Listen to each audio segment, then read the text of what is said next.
오늘 네 가지 주제의 단어를 생각해 봤어요. 첫 번째는 키슬레브월의 의미가 무엇인지, 키슬레브월에 어떤 일이 있었는지. 두 번째는 키슬레브월이 유대력으로는, 히브리력으로는 아홉 번째 달이 되는 것이죠. 이 키슬레브월과 관련된 12지파, 12달 중에서 12지파가 다 매칭이 서로 되고 있는데, 베냐민 지파입니다. 그래서 베냐민 지파에 대해서 간단하게 생각을 해보고, 그 다음에, 이 키슬레브월에 가장 중요한 절기가 있습니다. 절기는 바로 하누카입니다. 수전절이죠. 근데 그 수전절에 대한 역사적인 상황을 좀 잠깐 이야기하면서 이것이 이 과거에 수전절이라는 상황이 있었을 때 동일하게 키슬레브월의 의미와 또 이 베냐민 지파의 의미가 이 예수님 오시기 160년 전에 BC 2세기 중반에 있었던 이 마카비 혁명과 관계성이 있습니다. 그래서 그런 것들을 살펴보고 결론적으로 우리가 깊은 어둠 속에서 어둠이 짙어가고 가장 1년 중에 해가 가장 짧으면서, 그러니까 낮이 가장 짧고 밤이 가장 긴 그 시즌으로 우리가 이제 점점 들어가는 것이죠. 그런데 그 깊은 어둠 속으로 들어가는 상황 속에서 빛 가운데 승리가 약속되어 있음을, 우리 안에 오히려 그 어둠이 짙어가는 것이 우리에게 오히려 기회가 되어서 우리 안에 우리가 취해야 할 승리, 우리가 야라쉬해야 할, 오히려 이때 기회를 잡고 우리가 차지해야 할 승리가 우리의 믿음을 어떻게 사용하느냐에 따라서 결과가 달라지게 되어 있습니다. 먼저 이 키슬레브월은 어떤 의미가 있는지에 대해서 키슬레브월의 몇 가지 의미를 파악하기 위한 오랜 전통 속에서 이것을 어떻게 파악했는지, 또 사람들이, 또 학자들이 이야기하는 것들을 간단하게 이야기하면, 먼저는 이 키슬레브는 캐셀에다가 마브가 붙어서 그의 캐셀, 그분의 캐셀이라는 뜻이 됩니다. 이 캐셀은 무슨 뜻이냐면 영어로는 confidence, hope, 신뢰와 자신감과 확신과 소망, 이것이 바로 캐셀이라는 히브리어인데요. 그분을 신뢰하는 거, 그분을 신뢰함으로 말미암아 우리 안에 당당함과 자신감, 확신을 가지게 되고, 그렇기 때문에 당연히 소망을 품게 되는 것, 그것이 바로 이 캐셀의 의미가 될 것입니다. 캐셀의 이 셀, 시읒 발음이 사맥인데요. 사맥은 또 버팀목이라는 뜻이 있습니다. 지지대, 버팀목.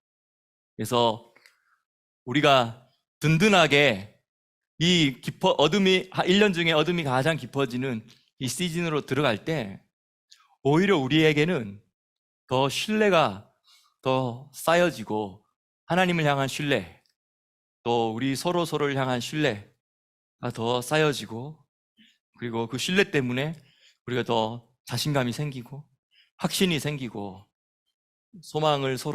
소망에 대한 이야기들을 이야기하는 것, 이것이 바로 이 키슬레브월의 긍정적인 의미를 통하여서 우리가 이 한 달에 얻을 수 있는 유익들입니다. 근데 항상 모든 것은 양면성이 있어서 이 키슬레브월에 또 다른 의미가 있는데, 이 캐셀이 다른 의미로 뭐냐면 foolishness, stupidity. 예. 어쨌든 아니 똑같은 캐셀의 단어에 전혀 다른 의미가 하나 더 있다는 거예요. 그래서 어리석음, 바보 같은, 멍청한 이라는 뜻이 있다는 거예요.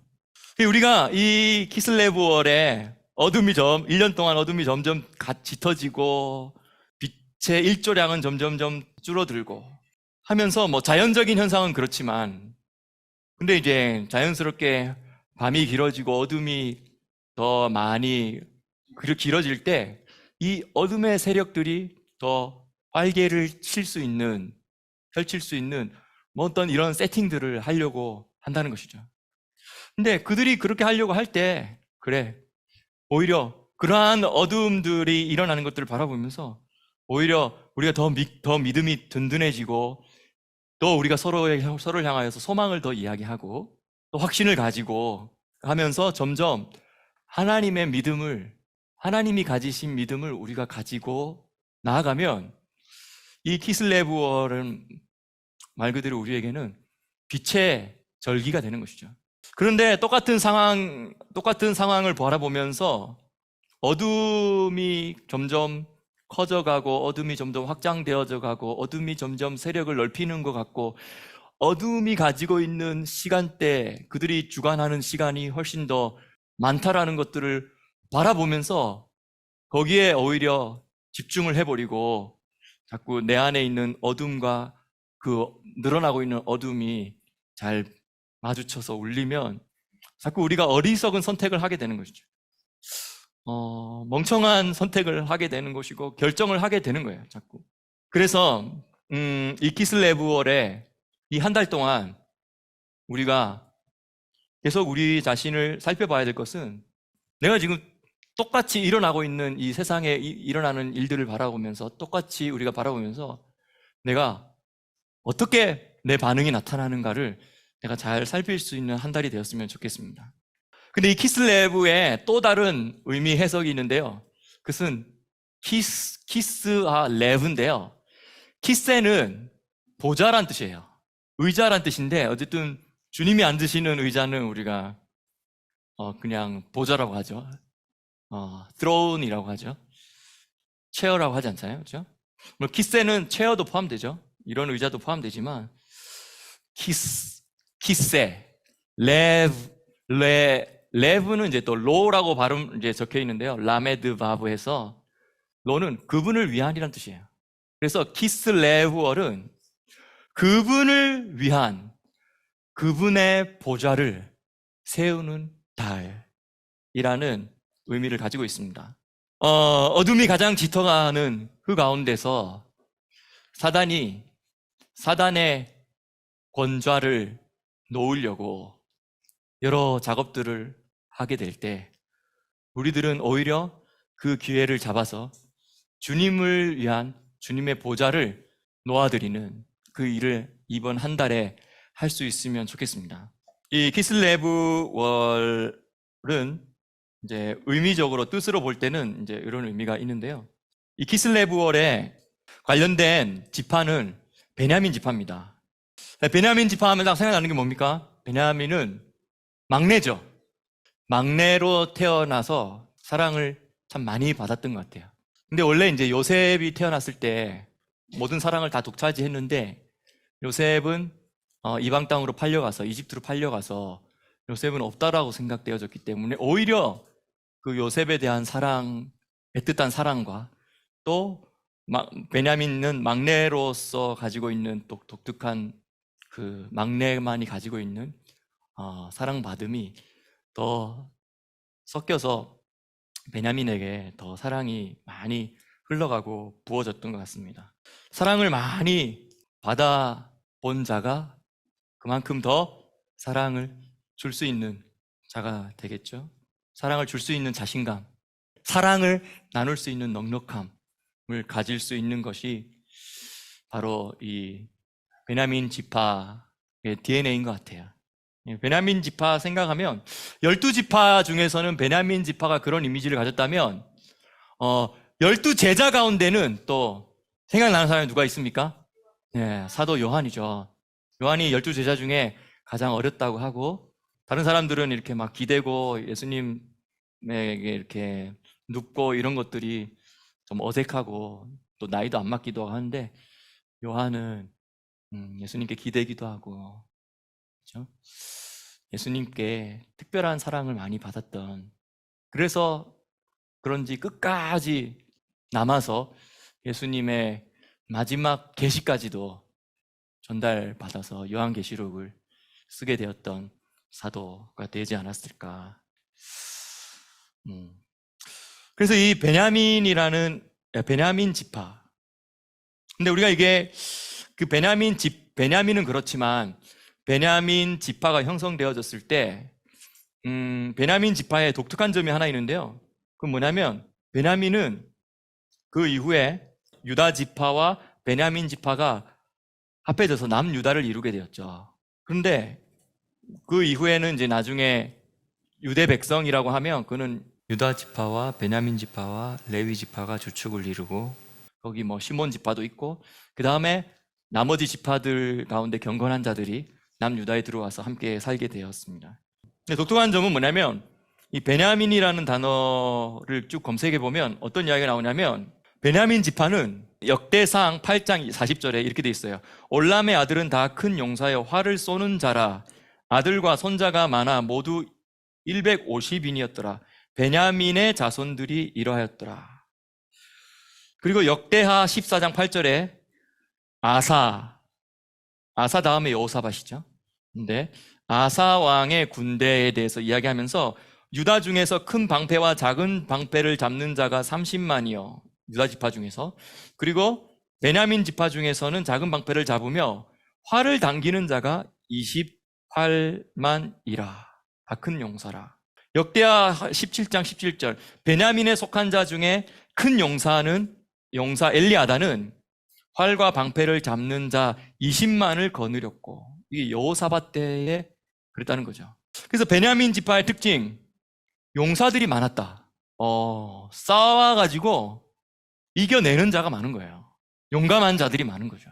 그리고 실제로 용감할 뿐만 아니라 뭔가 체력이든 실제적으로 뭐 어떤 기술이든 특별히 여기서는 어떤 기술이냐면 활을 쏘는 기술.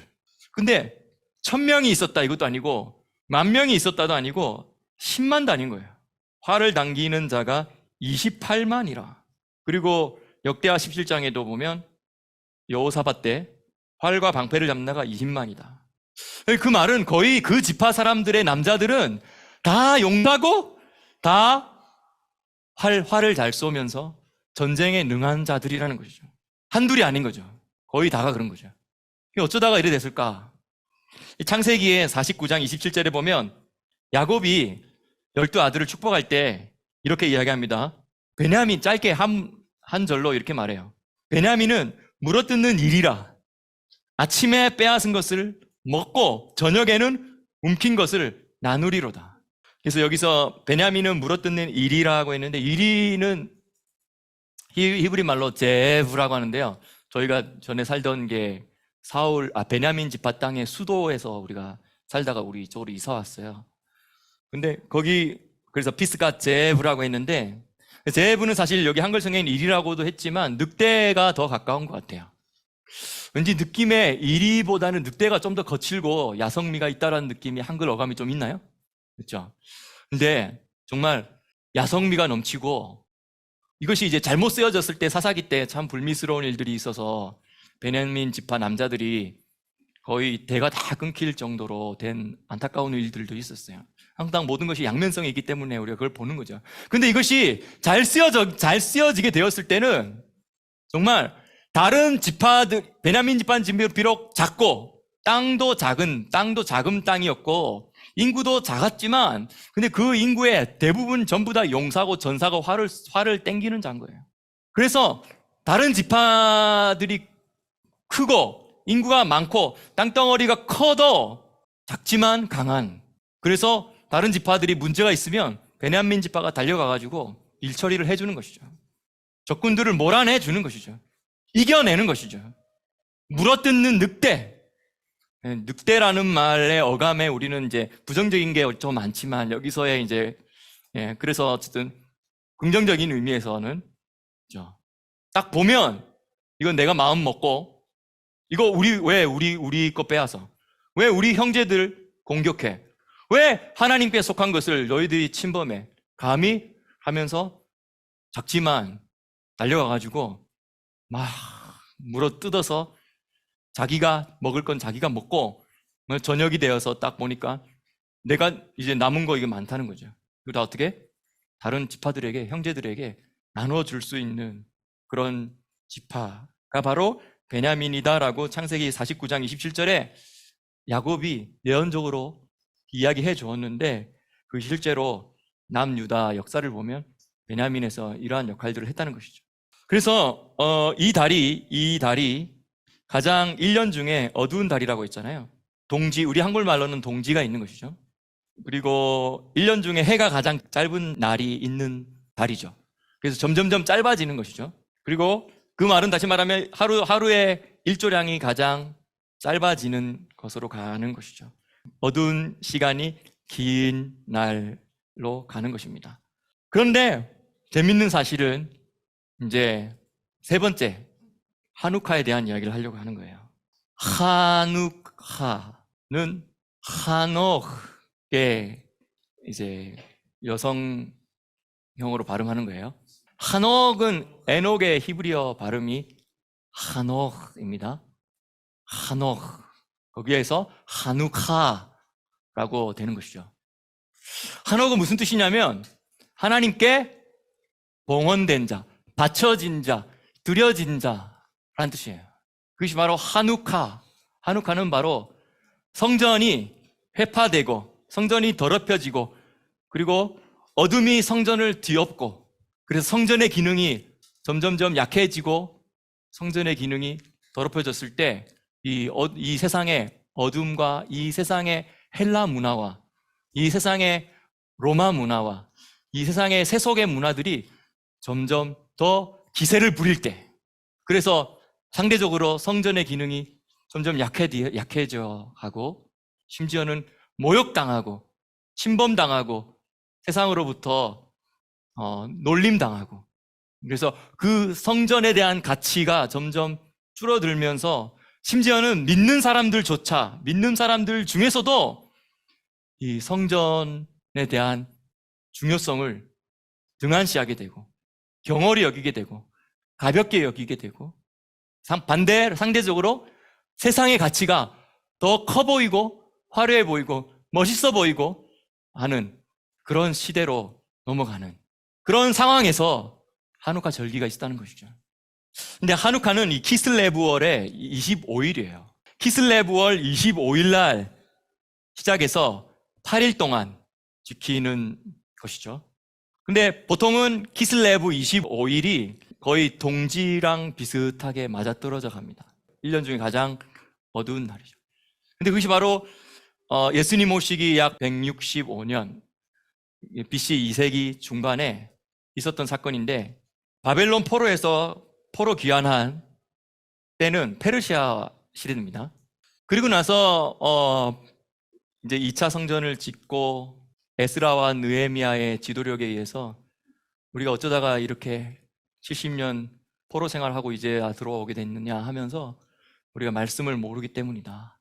그래서 말씀을 읽는 운동을 하고 또 초막절에 다 수문학 광장에 모여서 말씀을 읽는 통독 사경회를 하고 말씀을 들으면서 그냥 펑펑 우는 거죠. 그 역사적인 고된 고난의 기간을 그들이 보내고 나서 이제 조금 회복의 단계로 들어가면서 그 옛날의 영광과 이제 회복이 시작됐다라는 그런 두 가지가 막 겹치니까 그 가운데서 하나님의 말씀을 막 읽는데 하나님이 이걸 다 예견하셨고 우리에게 그렇게 되지 않기를 당부하셨는데 우리가 결국 이렇게 됐구나. 이제는 다시는 이런 일이 우리에게 일어나지 말아야겠다 하면서 그 어느 시대 때보다도 정말 말씀대로 살려고 애쓰고 다짐하면서 이제 유대교가 점점점 이제 형성이 되어지는 과정 가운데 이 말씀대로 살아내 보려고 여러 규칙들이 더 많아지고 하는 거죠. 처음에 그런 의도는 좋았지만 나중에는 또 너무 이게 율법주의적으로 넘어갔기 때문에 본질은 잃어버리고 형식적인 것에만 너무 관심을 많이 가지니까 문제가 된 것이죠. 근데 그런 과정에 BC 333년쯤에 이제 페르시아가 헬라에 의해서 멸망이 되고 그리스 국가가 들어와서 헬라 문화를 전파하는 것입니다. 그런데 그 전에는 바벨론이나 또 페르시아 때만 해도 그 나라들을 점령해가지고 그 나라의 왕을 끌어내리고 아니면 죽이고 아니면 끌고 가서 포로로 잡아가고 자기가 원하는 꼭두각시 왕을 세운다든지 이런 식으로 했다는 것이죠. 근데 이제 헬라는 그런 방법을 쓰지 않고 어떤 방법을 썼냐면 그 나라를 정복을 해놓고는 너희들 통치하는 시스템 그대로 가라. 너희들 하던 왕 그대로 해라. 단지 딱 하나 있다. 물론 우리에게 좀 조공도 바치지만 너희들 우리의 고급 문화인 헬라 문화 받아들여라. 그래서 뭐 짐나지움, 요즘에 이제 월드컵 하고 있죠. 그래서 재미있는 경기장을 만들고, 그렇죠? 그리고 목욕탕도 만들고, 또 세속의 문화를 마음껏, 도시 문화를 마음껏 즐길 수 있도록 고급 헬라 문화가 들어가면서 너희들 이 문화를 받아들이면 이제 다른 거 너희들 그냥 통치체제 그대로 가는 거야. 우리 그전같이 하지 않아. 그리고 조공 조금만 바쳐. 이렇게 했는데 좋나요, 안 좋나요? 거래가 이방인들의 입장에서 볼 때는 너무 좋은 거래죠.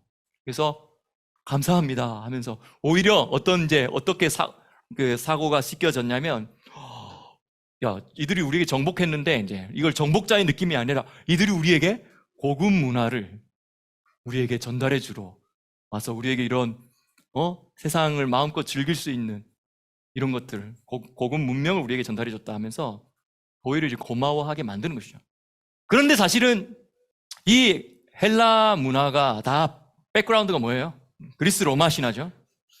그리스 로마 신화의 백그라운드를 다 가지고 있는, 그래서 어느 날에는 뭘 해야 되고 어느 날에는 어떤 신이 뭘 한 거기 때문에 뭘 하지 말아야 되고, 어느 날에는 결혼하면 좋고, 어느 날에 이사하면 좋고, 어느 날에는 결혼하면 안 되고, 그렇죠? 그리고 사실은 이 1년 12달도 전부 다 제뉴얼이라고 하는 것은 1월인데 그게 야누스와 관련된 거죠. 그게 1년 12달도 전부 다 이 사실 그리스 로마 신화와 관련된 그 신들의 월이에요. 그러니까 그리스 로마 헬라 문화가 바로 이 신화를 바탕으로 만들어진 거기 때문에 그 신화를 바탕으로 거기 위에 그런 사상적인 체계 위에 생겨난 것이 바로 그리스 헬라 문화라는 거예요. 네, 그죠? 그걸 헬레니즘이라고 하죠. 그 헤브라이즘, 이거는 우리가 뭐 대학교 들어가면 처음에 다 철학 배울 때나 뭐 역사 배울 때 전부 이거 먼저 시작하고 이야기하는 거잖아요. 그런데 그리스 고급 헬라 문명을 받아들이면 우리가 조금만 내면 우리는 너희 나라 통치체제 그대로 유지해 줄게라고 했을 때 다 좋아했지만 유독 누가 말을 안 듣는 거예요? 네, 이스라엘 땅에 있는 유대인은 받아들일 수가 없는 거예요. 왜? 하나님의 말씀이 허락하지 않거든. 이 히브리적인 세계관으로 이들은 살아온 건데 이들이 이제 헬라적인 세계관으로 강요를 하는 것이죠. 그래도 계속 좋은 것을 이제 당근을 주면서 적당하게 채찍을 때리면서 계속 하다 보니까 이 신과약 중간사 시대 때쯤 되면 제사장들도 어느 정도로 이제 타협이 됐냐면, 성전 제사를 상번제니까 아침에도 한번 저녁에도 한번 하면서 막 대기하고 기다리고 있다가 상번제를 드리잖아요. 그런데 지금 성전 제사를 상번제를 드리면서 생각은 어디가 있어? 저기 지금 오늘 짐나지움 메시에 경기하는데, 그 경기 빨리 가야 되는데 이거 왜 빨리 안 끝나는 거야? 오늘 왜 이렇게 순서가 길어 하면서 막 이러다가 성전 제사를 그냥 간단하게 가볍게 드리고 끝내고 빨리 가는 거야, 그냥. 그래서 그 마카비 상하에 보면 제사장들까지도 거기에 다 정신이 팔려가지고 제사가 경홀하게 여겨지게 되는 그런 모습이 이제 말라기서에 그대로 다 이야기 나오고 있는 것이죠. 이게 신구약 중간사 시대 때 있었던 이야기입니다. 많이 점령당했죠. 많이 점령당하고 헬라 문화 받아들이는 것에 이제 매력을 느끼고 하면서 제사장들까지도 됐다니까. 하지만 그런 와중에는 이제 정신을 바짝 차린 사람들은 오히려 더 이러면 안 된다고, 왜 이렇게 되냐고 하면서 이제 싸움이 일어나고 자기들끼리 충돌이 일어나고 하면서 여러 파들이 생기게 되는 것이죠. 이거야말로 이제 어떻게 보면 헬라 문화를 전달했던 이 사람들이 노린 거죠. 그래, 자, 이제 어느 정도는 이제 싸우기 시작했구나 하면서 열심히 싸워라. 우리가 하면서 누구를 지원해 주겠어요? 재정적으로? 네, 우리 헬라 문화를 따르겠다고 하는 사람들에게 재정적인 것, 권력 뒷받침 다 해주는 거죠. 그러다 보니 이제 나중에는 샤반 예배 드리지 말라고 하는데 그래도 샤반 예배 드리고 기도하는 것도 금지하고 토라를 읽는 것도 금지하고 나중에는 그게 안 되니까 토라를 다 그냥 불태워버렸어요. 그리고 어느 한 날에는 그게 바로 대속죄일이었는데 또 샤밧하고 대속죄일하고 겹쳤는지 그 날은 이제 회당에 모이지 말고 기도하지 말고 하는데 다 모인 거예요. 그러니까 이제 헬라 군인들이 와가지고는 칼을 목에 대고 너 지금 이 헬라 문화 받아들일래? 아니면 계속 너 여기서 이렇게 너희 하나님 엘로힘에게 기도할래? 하는데 뭐 대답도 안 하고 그냥 계속 기도하고 이렇게 있는 거죠. 그러니까 위에서 장군이 명령을 딱 내니까 병사들이 칼을 그냥 확 내리쳐서 그 자리에서 목이 잘라지는 사람들이 수십 명이 있었어요. 그런데도 이 사람도 어떻게 했을까? 뭐 어떻게 이게 아니라 목이 딱 잘라서 죽는데도 그냥 이때 당시에 종말론적인 신앙이 되게 많았던 시기였거든요. 그러니까 이걸 순교의 영광, 또 아름다운 부활에 대한 영광스러운 순교라고 생각하고 그냥 그대로 기도하고 있는 거예요. 그래 막 목이 잘려져 가는 사람들이 줄줄줄 있는데도. 근데 이제 이것 때문에 이제 이렇게 아무리 샤바시다로 그렇지 우리가 이리 당하고만 있을 수 있냐? 나도 정말 경건한 사람이고 하지만 우리가 이걸 싸워야지 하면서 이제 이런 또 의견들이 막 일어나는 거죠. 그런 와중에 이제 안티오쿠스 4세 에피파네스, 그 사람이 이제 별명이 에피파네스예요. 왜 에피파네스입니까? 에피파네스는 뭐냐면 신이 현현했다라는 뜻이에요. 그러니까 이 예전에 로마 황제든 이런 사람들은 왕이 되면 자기를 신으로서 대접을 받고 싶어하는 그런 생각들이 있었죠. 어쨌든 이 사람이 시리아 쪽에 있었는데 이스라엘 북쪽 내려와서 이집트랑 다 싸우다가 이집트에게 대판 지고 나서 올라오는 길에 기분이 나쁜 거죠. 졌으니까. 올라오는 길에 야, 그 이스라엘 사람들, 유대인들 아직도 우리 헬라 문화 잘 안 받아들이냐? 하니까 네, 장군님.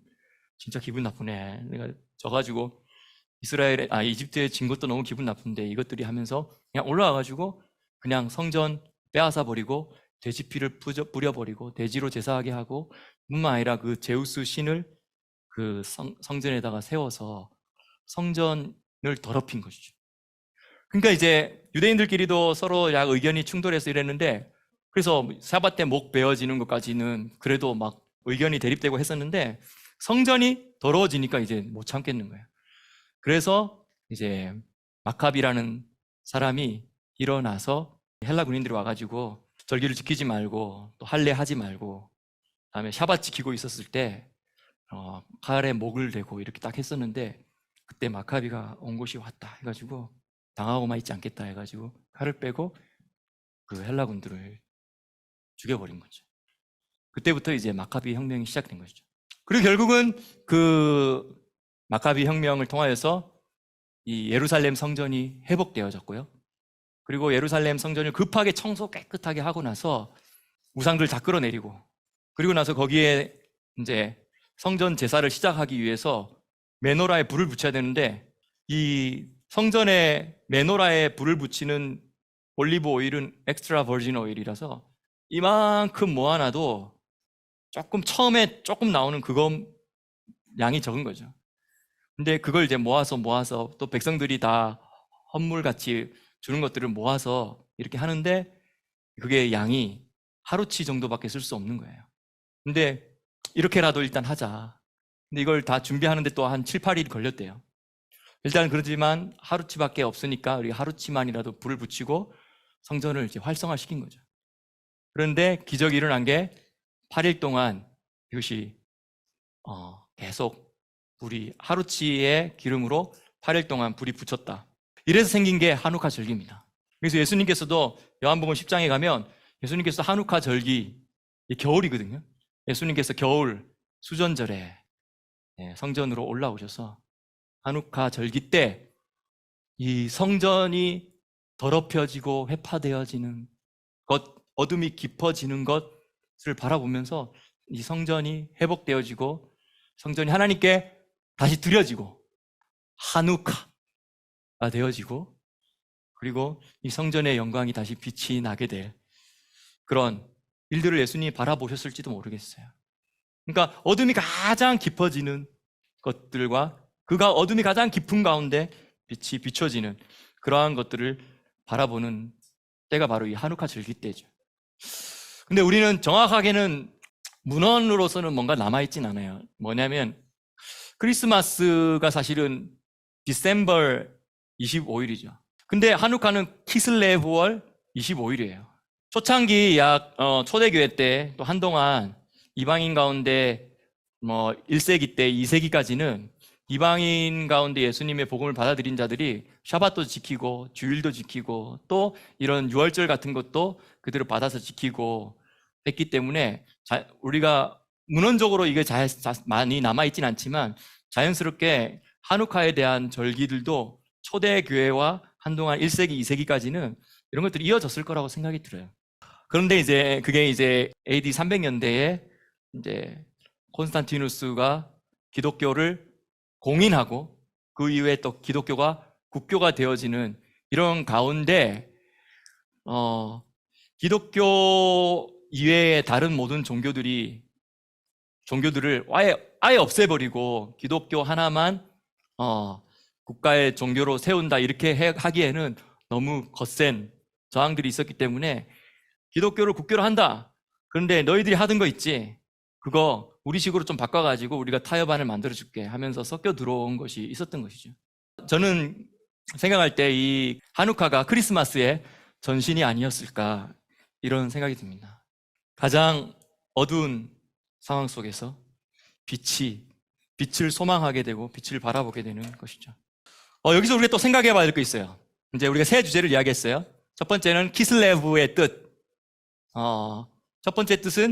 키슬레브의 첫 번째 뜻은 신뢰와 자신감과 확신과 소망의 달이 되는 것이죠. 근데 똑같은 상황 속에서 우리가 믿음으로 반응하지 못하면 멍청하고 바보 같고 엉뚱한 일들을 경험하게 되는 믿음을 사용하지 못하게 되는 그런 것이 되는 것도 키슬레브는 그분을 위한 그분의 보좌라는 뜻이 있는 것이죠.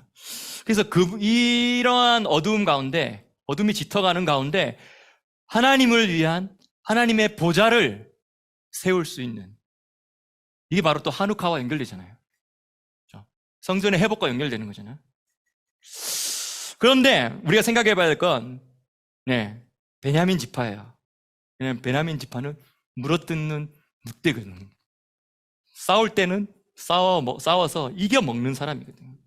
하누카의 성전 정결과 재봉을 위해서 가만히 있는다고 되지 않았어요. 싸워야 됐어요. 저는 오늘 하나님께서 주시는 저의 마음은 이 싸우라는 겁니다. 싸울 때는 싸워서 이겨라는 것입니다. 하누카의 이 재봉헌을 위해서 먼저 필요한 것은 물론 우리가 선택하지 않아도 어둠이 짙어지는 것은 온 거잖아요. 근데 우리가 해야 될 것은 전쟁이에요. 싸우는 거예요. 근데 특별히 이 유다 지파와 베냐민 지파는 다른 지파와 달리 전사들이 많았어요. 용사들이 많았어요. 방패 잡는 자들, 큰 방패 잡는 자들, 작은 방패 잡는 자들이에요. 유다 지파는 큰 방패 잡는 자들, 베냐민 지파는 작은 방패 잡는 자들, 그리고 베냐민 지파는 특별히 활을 당기는 자들이에요. 그래서 전쟁에서 이기는 용사들이 많았던 두 지파가 바로 유다 지파와 베냐민 지파예요. 성경에서 용사는 또한 예배자입니다. 왜냐하면 용사가 자기 자신이 훈련 열심히 하고 자기 자신에 있는 근육과 기술을 쓰는 것도 있겠지만 이 성경에서 전쟁의 승리의 승패는 하나님께 달린 것이죠. 그러니까 이 용사들은 자기가 훈련한 것도 한 방면이 있지만 반드시 전쟁에 나갈 때 하나님을 의지하고 하나님으로부터 오는 힘을 가지고 싸우는 것이죠. 이러한 샘플이 바로 다윗이잖아요. 다윗이 바로 예배자의 샘플이면서도 전사, 용사의 샘플인 것이죠. 다시 따지고 보면 다윗은 그런데 다윗의 그 용맹함은요, 다윗이 군사훈련을 받았나요? 그렇진 않죠. 어떻게 보면 다윗은 그냥 열심히 예배자였고요. 예배훈련을 받은 자였고 단지 목자로서 양이 사자나 곰에게 물려갈 때 용감했던 것 같아요. 맞죠? 달려가서 입을 벌리고 꺼내왔다라니까 얼마나 용감한 거죠. 근데 다윗이 군사훈련을 받은 것도 아니에요. 근데 어떻게 그럴 수 있었을까? 다윗이 목자였기 때문에, 목자의 마음을 알았기 때문에. 그 말은 뭐냐면 다윗이 예배하면서 하나님의 마음을 알았기 때문에, 하나님의 마음으로 채워졌기 때문에, 그리고 하나님의 입장에 서는 훈련을 다윗이 오랫동안 해온 거예요. 그러한 10대 다윗이 골리앗을 향하여서 나가는 것이죠. 모두들 두려워 떨고 있을 때 그들이 다윗에게 나왔던 용맹함은 어디로부터 나오는 용맹함입니까? 하나님 입장에서 서는 거예요. 하나님 편에 서는 거예요. 우리 하나님을 감히, 내가 섬기는 하나님을, 너는 칼과 창과 단창으로 나에게 나아오거니와 나는 너가 모욕하는 만군의 여호와의 이름으로 내가 너에게 나아가노라 라고 말하는 것이 바로 다윗의 용맹함이었고, 이 용맹함은 바로 하나님 입장에서 서는 것, 하나님의 시각을 가지는 것이었다는 것이죠. 하나님으로부터 오는 힘을 다윗은 사용할 줄 알았던 용사였고 예배자였습니다. 그래서 이 한 달 동안에 우리가 기도로서 싸워서 얻어낼 수 있는 거 있다면 우리가 한번 싸워보는 겁니다. 한번 이겨먹는 겁니다. 하나님 요청합니다. 우리 안에 이 시간 베냐민 지파의 이 달에, 베냐민 지파의 달에 하나님, 우리가 베냐민 지파의 스피릿을 우리에게 주십시오. 그래서 하나님, 우리가 물어뜯는 이리처럼 하나님의 백성들, 나의 형제 자매들, 교회를 향하여서, 또 지금 사실은 기도해야 될 것들이 참 많죠. 이 대한민국에도 요즘 우리가 계속 기도하는 건 다음 세대를 위해서 계속 기도를 다음 세대와 마지막 세대를 위해서 기도하게 하는데, 지금 아까도 카톡에 올렸지만 이 교육 개정안이 충분히 잘 합의가 되고 연구가 되지 않은 채, 제가 볼 때는 왠지 뭔가 이렇게 국제적인 펀드를 좀 받은 것 같아요. 그래서 그것이 돈 많이 받고 또 그 돈 받으면서 매국노처럼 이 나라의 백년지 대계인 교육을, 잘못된 사상 교육을 통하여서, 특별히 여기 지금 이제 LGBT랑 이것이 이제 좀 더 합법적으로 교육되어질 수 있도록, 더 합법적으로 교육되어질 수 있도록 하는 이러한 교육 개정안이 만들어진 거죠. 근데 이것은 앞으로 교과서를 어떻게 만들고, 또 교과서대로 교사들이 어떻게 가르칠지에 대한 큰 지침서예요. 그러니까 이것이 나중에 결국은 교과서를 바꾸게 되는 거고요. 또 교사들이 교사 지침서를 보고 가르치게 되는데, 그 교사 지침서의 내용을 다 이제 컨트롤할 수 있는 것이 이거죠.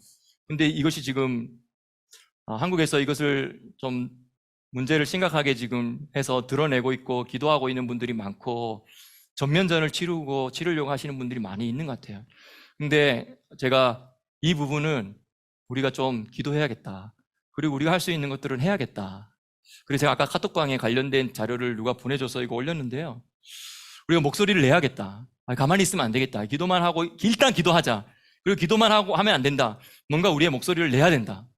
그래서 이것이 폐기 처분되고, 일단은 다시 연구되어져서, 하던 대로 하다가 다시 연구되어져서, 오히려 하나님이 마지막 때에 지금 다 넘어가고 있는데, 근데 이상한 거는 여러분 전에도 이야기했지만, 그런 잘못된 교육 시스템으로 교육되어지는 그런 것들은 이상하게 이 오일 머니를 쥐고 있는 이 무슬림 중동 국가들은요, 오히려 그런 것들은 엄청나게 금하고 막 그런 잘못된 것을 국가 안에 행하면 막 살인을 하고 감옥에 쳐넣는데, 이상하게 이 자유세계 안에 있는 이 국가들 안에는 이런 것들이 더 허용되어지도록 만드는 거예요. 이제 지금 이 10대들이 20대가 되고 30대가 되면 이제는 이제 진짜 걷잡을 수 없이, 우리는 정말 마이너리티 중에서 마이너리티고 꼴통 보수 중에 꼴통 보수고, 그리고 나서 이제 그들이 역차별을 우리들에게 하겠죠. 기독교인들에게 하겠죠.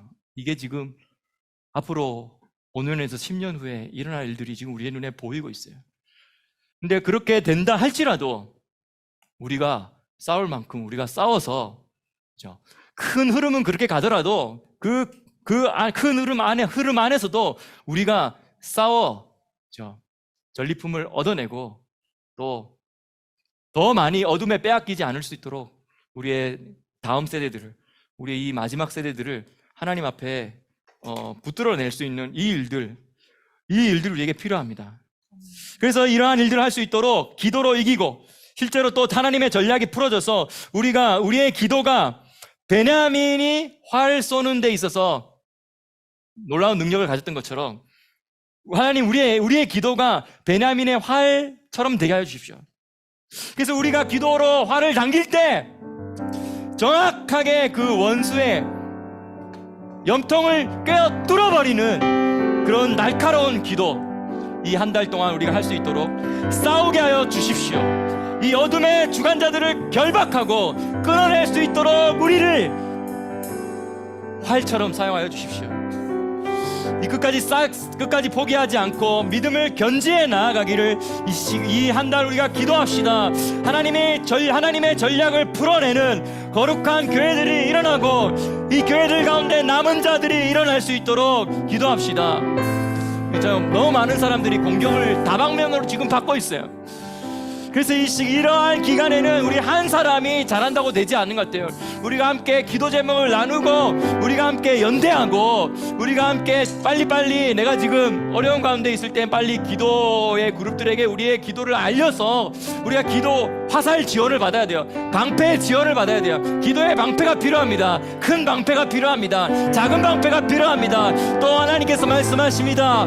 내 손을 가르쳐 싸워서 이기게 하신 하나님이라고 다윗이 고백했는데요. 하나님, 우리가 활 잘 쏘는 능력과 스킬을 가지는 것도 필요하지만 다윗이 이렇게 고백하는 거예요. 내 손을 당겨, 내가 화살을 당길 때 하나님이 내 손을 붙들어 주시고 이 화살을 당겨서 힘있게 쏘아서 정확하게 관역에 날아가게 하시는 그 분이 하나님이라는 것을 믿고 한 것이죠. 주님, 그리하여서 하나님, 이 시대에 이 성전의 기능을 제대로 하지 못하고 있는 성전들이 많다라는 것을 우리가 이 시간 바라봅니다. 그래서 하나님, 우리 가운데 이 성전이 회복되어지고 성전이 무너졌던 성전, 음란함으로 더럽혀졌던 성전, 이 성전 안에 헬라 문화와 세속 문화가 들어와서 이 히브리적인 사고관을 뒤엎어버리려고 했던 이 모든 성전의 위기의 가운데서 우리는 오히려 하나님, 우리가 이 한우카 절기의 정신을 받아들여서 하나님, 오히려 이때에 우리가 빛을 더 발하겠습니다. 주님의 빛 비춰지게 하여 주십시오. 어둠을 이기게 하여 주십시오. 하나님, 아멘.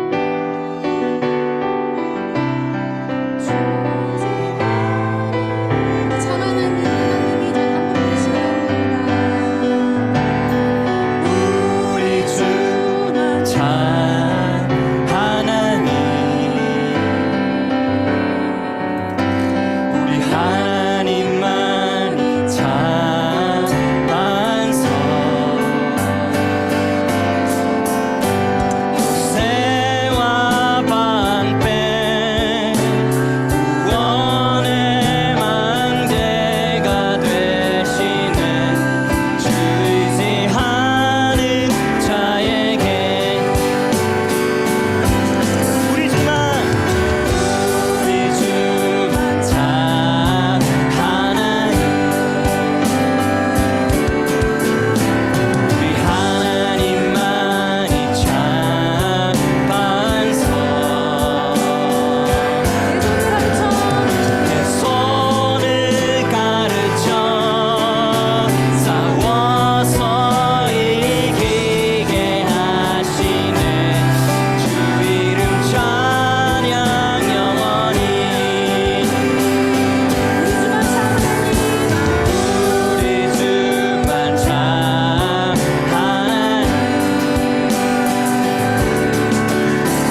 믿고 주님을 의지한다고 고백한 후에 2절에 내 손을 가르쳐, 주님이 나의 손을 가르쳐서 어떻게 싸울 줄을 알게 하시고, 주님이 나의 손을 가르쳐서 더 힘있게 활을 당길 수 있도록 하나님 기도 안에서 역사하여 주시고, 우리의 전략 안에서 역사하여 주시고, 하나님 우리의 자녀들에게도 그러한 전략과 용맹함을 주셔서 어떻게 말해야 될지, 어떻게 싸워야 할지 지혜와 전략 주십시오. 이 시간 기도합시다. 찬양합시다. 다 같이 일어나서 우리의 손을 들고 한 번 더 찬양하면 좋겠습니다.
한 2년 전에 이맘때쯤에 이런 비슷한 마음을 하나님 주셔서 제가 이러한 글을 적은 적이 있었는데요. 여러분, 여기 활을 당기는 공수가 많았다. 근데 지금 현대 시대로 말한다면 저격수입니다. 스나이퍼죠. 하나님 나라를 위한 저격수들. 사실은 사울이 죽고 요나단이 죽었던 소식을 들어서 듣고 나서 다윗이 슬퍼하면서 애가를 부를 때, 그때 애가에 보면 그게 이제 한글 성경에는 활의 노래라고 이렇게 되는데, 사실은 그게 다윗이 노래를 애가를 부르면서 뭘 노래하냐면, 다시는 우리가 이렇게 당하지 않게 전쟁의 승리를 위해서 활 쏘는 자를 가르쳐서 많이 키워야 된다, 우리 민족에게. 그렇게 한 거예요. 어쨌든 초대 왕이었던 사울 왕이 자기를 핍박했던 왕이었지만 하여튼 하나님이 기름 부으셔 세웠다라는 이것도 인정했던 다윗이 가슴 아파하면서 애가를 부를 때 우리가 적들에게 이 하나님의 나라가 공격당하지 않게 하기 위해서 활 쏘는 자들을 키우라고 명령을 내린 사건이었어요. 그래서 다시 지금 시대로 말하면 스나이퍼들을 키우라는 거예요.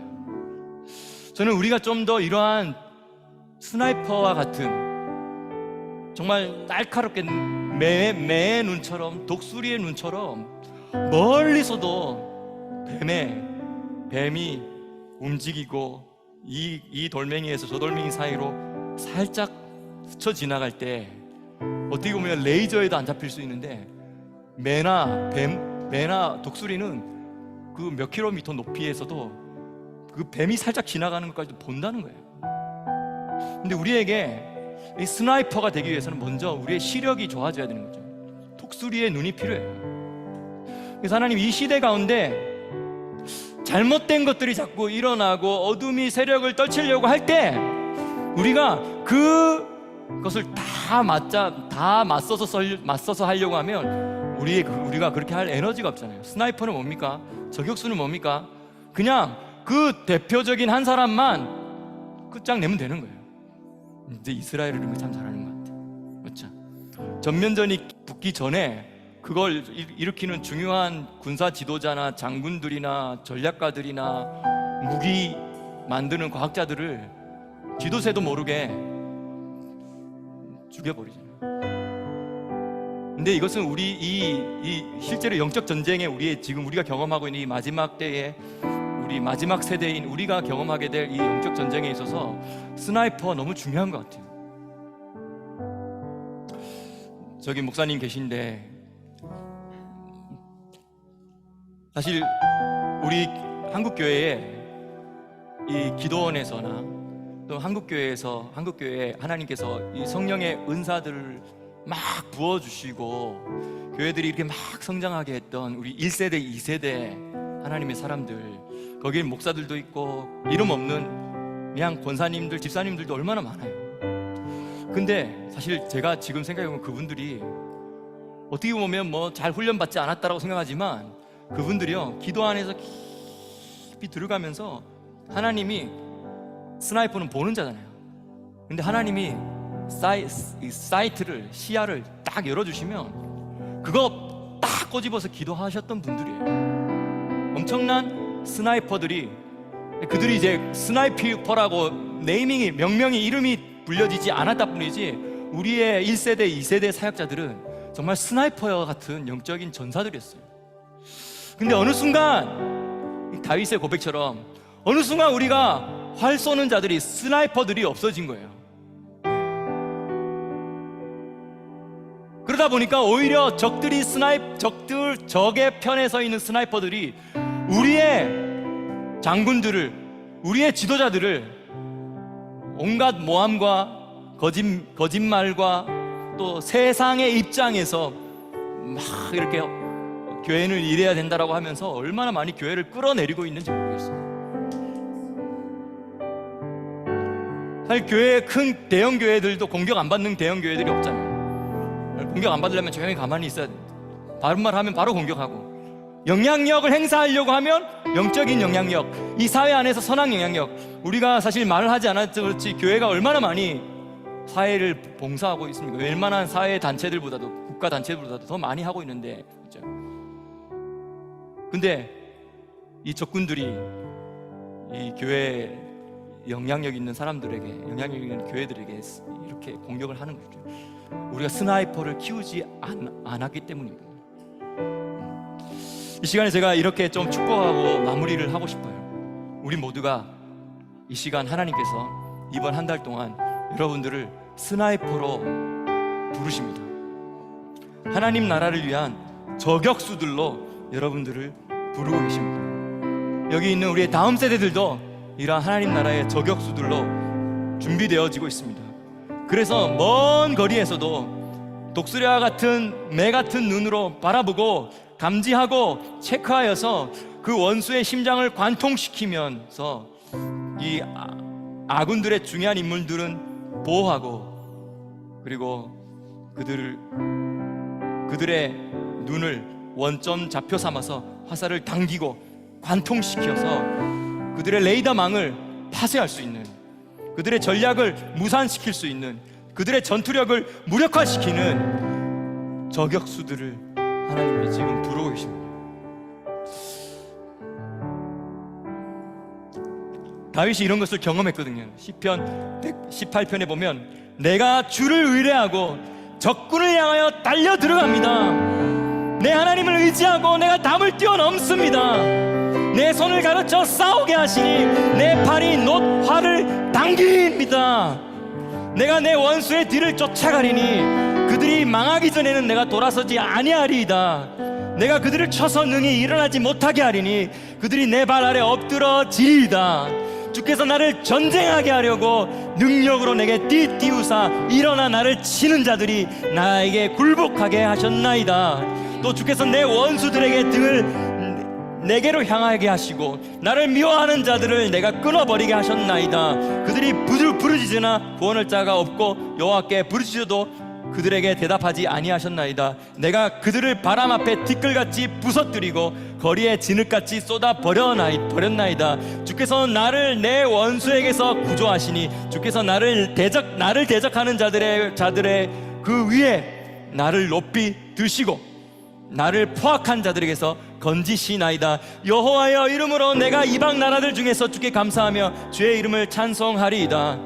하나님, 다윗이 고백했던 것처럼 하나님 전쟁하게 하려고 하나님께서 나에게 띠를 띄워 주시고 내게 은사를 주시고 나에게 비전을 주시고 날카롭게 하여 주시고 영적 전투력을 주셨습니다. 내가 일어나 하나님 나라를 대적하는 모든 흑암의 세력들을 향하여서 일어나 치게 하여 주십시오.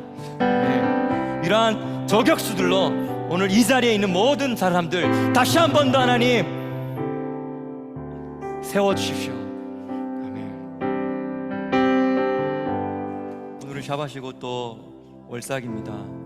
그래서 시간 샤밧에도 사실은 나팔을 부르는데요. 이 월삭의 나팔과 샤밧의 나팔을 이간 동시에 불겠습니다. 민수기 10장 9절 말씀, 10절 말씀 읽고 나팔을 불겠습니다. 여러분의 각자의 자리에서 나팔 소리를 들으면서 여러분 오늘의 기도를 하나님께 올려드리십시오. 오늘의 축복을 하나님께 받읍시다. 그래서 바로 베냐민 지파의 축복입니다. 또 너희 땅에서 너희가 자기를 압박하는 대적을 치러 나갈 때에는 나팔을 울려 불어라. 그리하면 너희 하나님 여호와께서 너희를 기억하고 너희 대적에게서 구원하리라. 빼앗긴 자를 찾아오게 해주십시오. 또 너희 희락의 날과 너희 정한 절기와 월삭에는 번제물 위에 화목제물 위에 나팔을 불라. 그로 말미암아 너희 하나님이 너희를 기억하리라. 나는 너희 하나님 여호와니라.